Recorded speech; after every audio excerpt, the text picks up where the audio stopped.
ये रिवर्स करना फैसले को तो शायद इतना आसान नहीं होगा, लेकिन आप देखना उनका माजरत के साथ जो लेवल है सोच का कि कल 5 अगस्त को उन्होंने एक और प्रोवोकेशन रखी हुई है। क्या कि कल वो बाकायदा तौर पे जो आप देख लें अयोध्या मॉस्क थी जो उसको मंदिर में तब्दील करने की बात, वो कल फॉर्मली उसमें वो तब्दील कर रहे हैं और बड़े बड़े लोग जाएंगे वहाँ पे जी कि जी ये आप जो कर रहे हैं बाबरी मस्जिद जो है ना उसको उन्होंने टेंपल में मंदिर में तब्दील करना है, ये भी प्रोवोकेशन है। देखिए हिंदुस्तान पूरी कोशिश कर रहा है और माजरत के साथ उनका मीडिया बड़े कम लोग हैं जो इस पर आवाज़ उठा रहे हैं और दब गए। और ज़्यादा मुझे जिस बात का दुख है और मैं चाहूँगा कि कमेंट करें इस पर अपना डॉक्टर साहब भी, देखिए श्रीनगर की जो हाई कोर्ट है ना 99% जो ह्यूमन राइट्स के और लॉकडाउन के हवाले से जो केसेस हैं ना वो उनको रिजेक्ट कर रही है। अच्छा। ठीक है।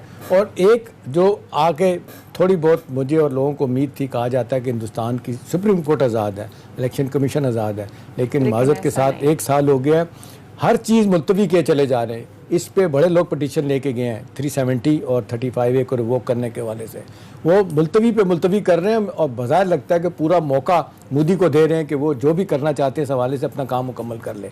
मेरा ख्याल है अब हमारी पॉलिसी जिस तरह अग्रेसिव हो रही है, हमें अब चाइना की भी सपोर्ट है और जिस तरीके से टर्की, मलेशिया और भी हमारे सपोर्टर हैं, और चलें जो तो बराह रास्त सपोर्ट करते हैं कि जी कश्मीर पे आपकी नुक्ता नज़र के सपोर्ट करते हैं, दूसरी तरफ वो लोग जो कहते हैं जी इंसानी हकूक़ की पामाली हो रही है, वो भी हमारी एक सपोर्ट है, जो पहले खामोश रहते थे इसलिए कि जी उनको लगता था कि जी उनके कमर्शियल बिजनेस इंटरेस्ट है हिंदुस्तान में, लिहाजा बात नहीं करते थे। इवन आप देख लें माजरत के साथ UAE सऊदी अरब ने उनको अवार्ड दिए, वो खामोश रहे कि जी कश्मीर उनका इंटरनल मामला है। ये कि जिस तरह आप सियासत की बात कर रहे हैं, माजरत के साथ बड़ा अफसोस होता है कि पाकिस्तान में हर चीज़ जो है वो सियासत की नज़र हो गई है, सियासत की शिकार हो गई है।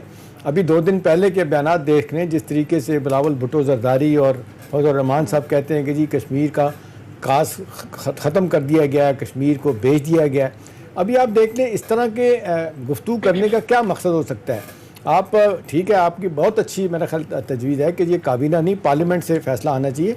पार्लियामेंट में बैठ के भी अगर इस तरह की तकरीरें करेंगे और हो सकता है पब्लिक के दबाव में 11th आवर पे आके सपोर्ट भी कर दें किसी रेजोल्यूशन को कि जी लोग इस पर क्रिटिसाइज़ करेंगे, तो क्या आपको क्या लगता है कि अब मेच्योरिटी नहीं आनी चाहिए हमारे अपोजिशन के लोगों में, भले कोई भी हुकूमत में हो, कश्मीर कास जो है वो सबके लिए इतना ही कहना चाहिए दिल के पास होना चाहिए जितना हर आदमी के पास है। जी इल्जाम साहब, दिल दुखता है कि और बहुत अफसोस होता है कि काश पाकिस्तान के अवाम में वो शऊर होता और ये जो उन्होंने बयान कश्मीर के बारे में बिलावल जरदारी भुट्टो साहब और मौलाना फजल रहमान साहब ने दिया, उसका सही तरीके से तजिया कर सकते, उसको समझ सकते, उसका कुछ अदराक कर सकते।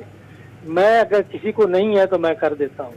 वो ये है कि अगर पाकिस्तान की वो सियासी जमात जो इक़्तिदार में 40 साल तक इक़्तिदार में रही है, वो अगर इस किस्म की बातें करती है तो मकसद क्या है कि हिंदुस्तान के बाहर कश्मीरियों के पास पाकिस्तान के बारे में क्या पैगाम जाता है, क्या इमेज पैदा होता है।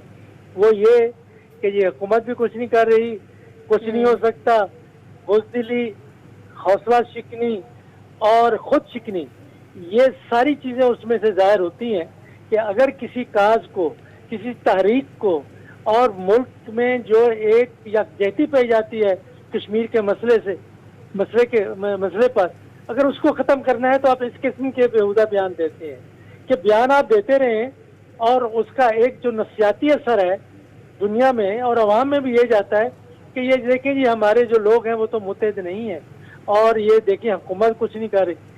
ये बातें सिर्फ मैं समझता हूँ कि पाकिस्तान में होती हैं इसीलिए कि ये लोग समझते हैं कि पाकिस्तान के लोग अभी वो शऊर हासिल नहीं कर सके और उनके ना करने के पीछे भी इनकी किरदार है कि न तालीम है, न सही किस्म की मियारी तालीम है, तो किस किस्म का ज़हन पैदा होगा। अच्छा डॉक्टर साहब एक और चीज बताइएगा, आपको क्या लग रहा है, आलमी सतह पर भी जाने का ऐलान किया वज़ीर-ए-आज़म इमरान खान ने और कहा इस नक्शे को हम अक़वाम मुत्तहिदा में भी पेश करेंगे, तो अब पाकिस्तान के लिए कितना आसान है या मुश्किल है अपने आप को आलमी फोरम पर प्रेजेंट करना और अपने मौक़िफ़ की तायीद करवाना? देखिए हमारे इस बात में कोई दो राय मुझे नहीं लगती है कि ये बहुत ही अग्रेसिव स्टांस अपनाया है पाकिस्तान ने।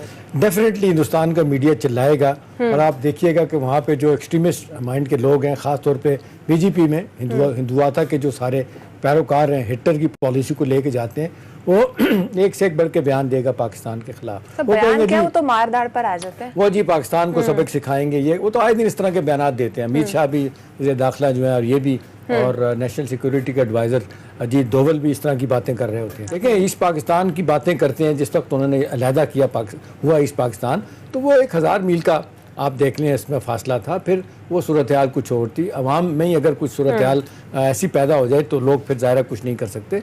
यहाँ तो आप देख लें, 1 इंच भी हिंदुस्तान मगरबी पाकिस्तान या मौजूदा पाकिस्तान का आज तक नहीं ले सकते। लास्ट मिनट है, कमेंट कीजिएगा। जिस तरह से पाकिस्तान हमेशा यकजहती करता आया है कश्मीर के साथ पहले दिन से, और अब जो नक्शा भी पेश किया गया है और कहा गया है कि आलमी फोरम पर भी इसको पेश किया जाएगा, एक बार फिर से आलमी फोरम पर जाकर कश्मीर का मुकदमा लड़ा जाएगा। आपको क्या लग रहा है, नक्शा पेश करने के बाद अब कितना इम्पोर्टेंट होगा पाकिस्तान के लिए अपने इस नक्शे को अप्रूव करवाना या इसकी तायीद करवाना आलमी फोरम्स पर जाकर? बहुत अच्छा सवाल किया आपने। वर्ल्ड कार्टोग्राफिक एसोसिएशन है, ये हमें समझना चाहिए तमाम लोगों को जो सुन रहे हैं। वर्ल्ड कार्टोग्राफिक एसोसिएशन ये वो इदारा है, सेंट्रल इदारा है, विलायत में, इंग्लैंड में है, जो कि अप्रूव करता है नक्शे।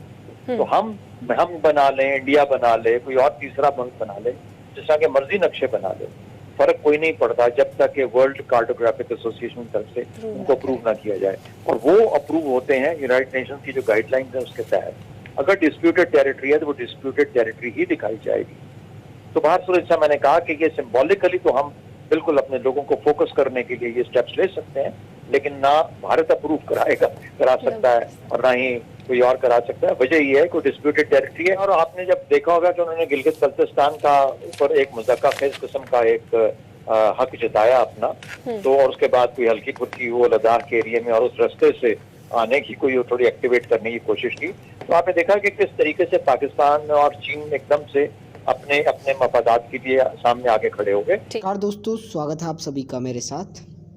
वीडियो आपने देख लिया है दोस्तों। एक चीज़ देखिए कि यहाँ पे जो है पाकिस्तान ने एक नया नक्शा जारी किया था।